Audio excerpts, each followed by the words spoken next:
வணக்கம்.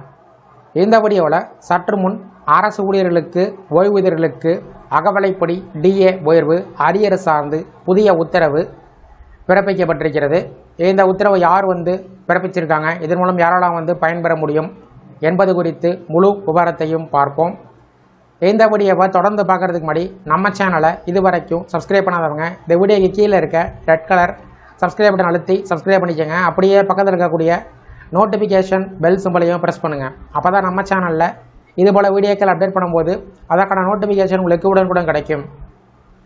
மத்திய அரசு ஊழியர்களுக்கு முக்கிய நிவாரணமாக அகவலைப்படி டிஏ 2% உயர்த்துவதற்கு மத்திய அமைச்சரவை ஒப்புதல் கொடுத்துள்ளது. இந்திய பிரதமர் நரேந்திர மோடி தலைமையில் நடைபெற்ற அமைச்சரவை கூட்டத்தில் இந்த முடிவு எடுக்கப்பட்டுள்ளது. இதன் மூலமாக பணியில் இருக்கக்கூடிய மத்திய அரசு ஊழியர்களும் ஓய்வூதியதாரர்களுக்கும் கூடுதல் வருமான நன்மை பெறுவார்கள். அகவலைப்படி என்பது பணவீக்கம் அதிகரிக்கும் சூழலில் ஊழியர்களுடைய வாழ்க்கை தரம் பாதிக்கப்படாமல் இருக்க வழங்கப்படும் முக்கியமான ஒரு நிவாரணத் தொகை.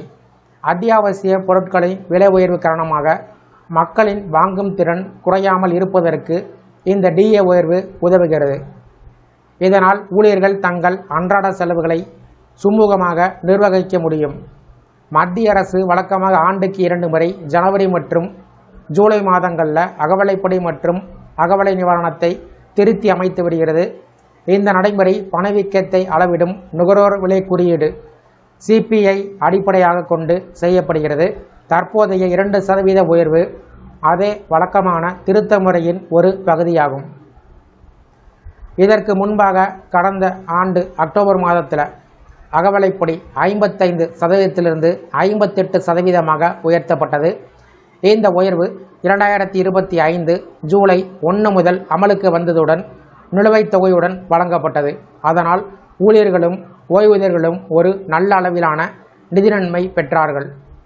இந்த நிலையில் 8வது ஊதிய குழுவை அமைத்து புதிய ஊதிய கட்டமைப்பை கொண்டு வர வேண்டும் என்று கோரிக்கை ஊழியர்கள் சங்கத்திடமிருந்து தொடர்ந்து எழுந்து வருகிறது. அதற்கான விவாதங்கள் இன்னும் நடைபெற்று கொண்டிருக்கக்கூடிய நிலையில் தற்போது 2% டிஏ உயர்வு ஒரு இடைக்கால நிவாரணமாக பார்க்கப்படுகிறது. முழுமையான ஊதிய மறுசீரமைப்பு நடைபெறும் வரை இத்தகைய டிஏ உயர்வுகள் ஊழியர்களின் நிதி சுமையை குறைக்க உதவும். மொத்தத்தில் பார்த்தால் இந்த அகவலைப்படி உயர்வு பெரிய அளவிலான மாற்றமாக இல்லாவிட்டாலும் பணவீக்கம் தொடர்ந்து உயர்ந்து கொண்டிருக்கும் சூழலில் இது ஒரு முக்கியமான ஆதரவாகும். குறிப்பாக நடுத்தர வருமானம் கொண்ட அரசு ஊழியர்கள் மற்றும் ஓய்வூதியர்களுக்கு இது ஒரு நிலையான வருமான பாதுகாப்பாக அமைகிறது. அரசு எடுத்துள்ள இந்த முடிவு அதன் ஊழியர்கள் நலனை கருத்தில் கொண்டு எடுக்கப்பட்டதாகும் என்பதையும் பொருளாதார மாற்றங்களுக்கு ஏற்ப சம்பள அமைப்பை சமநிலைப்படுத்தும் முயற்சியாகவும் கருதப்பட்டு வருகிறது.